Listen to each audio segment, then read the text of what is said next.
Irwin, better known as the Crocodile Hunter, one of the world's most famous conservationist and wildlife expert, was loved by so many people before he met his tragic death in 2006. Here are some interesting facts about Steve Irwin that you may not have known about. The first one is that Steve actually grew up in a zoo. So believe it or not, Steve's love for animals began at a very early age and was influenced by his parents. His dad being a professional expert in reptiles and his mom being a wildlife rehabilitator, he grew up around animals all the time. In fact, his parents owned a reptile park. It is said that he was 6 when he caught his first venomous snake and 9 when he wrestled his first crocodile. Can you imagine growing up like that? That's pretty crazy. The second thing is that Steve actually met his wife, Terri, at his zoo. So in 1991, an American naturalist named Terri actually visited Steve's zoo and they hit it off right away. Supposedly, it was love at first sight. And then there was a crocodile demonstration going on with this guy. This man was in with a crocodile talking about animals the way you talk about what you had for lunch. And now I'm going to feed this huge crocodile. Isn't he a little beauty? The man was saying. And I thought, well, I never really thought of crocodiles as beautiful, but I'll have a look. And I stood and listened to him talk about crocodiles, that they were passionate lovers and beautiful mothers and what special animals they were. I thought, hang on, I've never heard anyone talk like that. And then he handed the crocodile some food. It came screaming out of the water, grabbed the piece of food, and he was as calm as if he was mailing a letter in a letterbox. I was sold. I thought, this man is the most incredible guy I have ever seen. He's probably married. He's got to be taken. When I saw Terri in the crowd, I looked up and our eyes met. And my heart just went bang, bang, bang, bang. It just started thumping. It was love at first sight. I know this sounds like it's coming out of some Mills and Boon love novel, but it's true. Love at first sight. Next thing, whoa! I remembered where I was. Agro's trying to kill me. So I wound up the demo. Yep, thanks for coming. And then she stayed back and talked to me. He said hello, and I think I said something really clever like hi. And crikey, our love just went ballistic. And at that precise moment, Lori took a photograph of us. Now, that photo I still have to this day, and it is the funniest moment. I don't know if there's many married couples who have a photo of the exact moment they first met, but I'm lucky enough to have that shot. They only dated a few months before they became engaged at the park and got married on June 4th, 1992. They actually did not wear wedding rings all the way throughout their marriage, as they thought it would be a hazard to both the animal and themselves.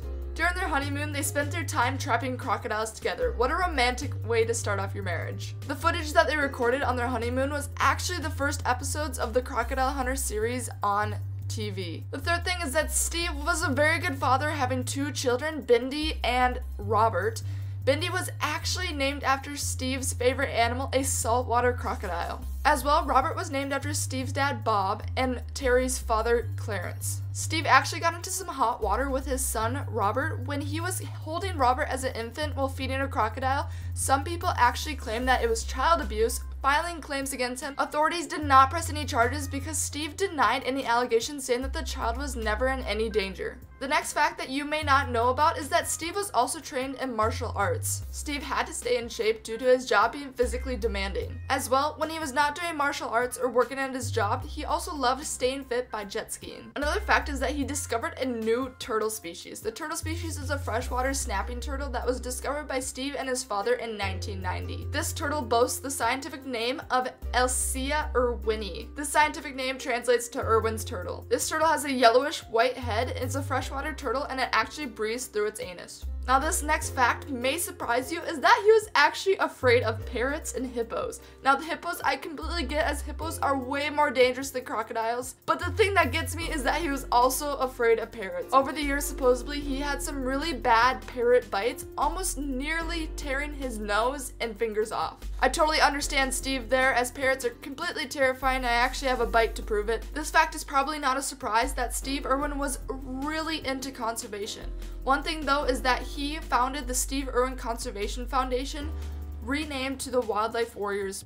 Steve was honored in many ways with many awards and honors, as well as he bought tons of land in different countries to preserve species for wildlife conservation. Now this fact is kinda crazy. His death was actually captured on tape. On the 4th of September 2006, Steve went out to Bat Reef in Queensland, taking part in production of the documentary called Ocean's Deadliest. There, while he was filming, he got pierced in the chest by a short-tailed stingray barb. This ultimately led to his tragic death, making millions mourn his death. As his death was filmed and captured on tape, there was a video of the incident, but all the footage has since been destroyed. After this fatal and tragic accident of Steve's death, they found several stingrays with their tails cut off, washed up on shore and Queensland beaches. They believe that this is revenge from the fans. This next fact definitely makes sense. He was actually buried at the zoo that he founded, the Australia Zoo. The funeral and ceremony services were not accessible to the public, but he was laid to rest at the Australia Zoo, where he was born, married, and raised his kids there. The last lovely fact is that there is actually a Steve Irwin Day dedicated to this amazing conservationist. Steve Irwin Day is an annual event on the 15th of November honoring the life and legacy of Steve. Employees at the Australia Zoo on this day wear khaki uniforms in memory of Steve. As well, events take place all over, raising money for the wildlife warriors. To this day, many people still remember Steve and the legacy he led. People all over still love his stuff and consider him an amazing role model, including myself. I hope you enjoyed these facts of Steve that you may not have known. Remember to have a great day and stay wild. Subscribe for more animal content on my page. Check out all my other videos I have jam-packed with amazing wildlife content. Have a great day, stay wild.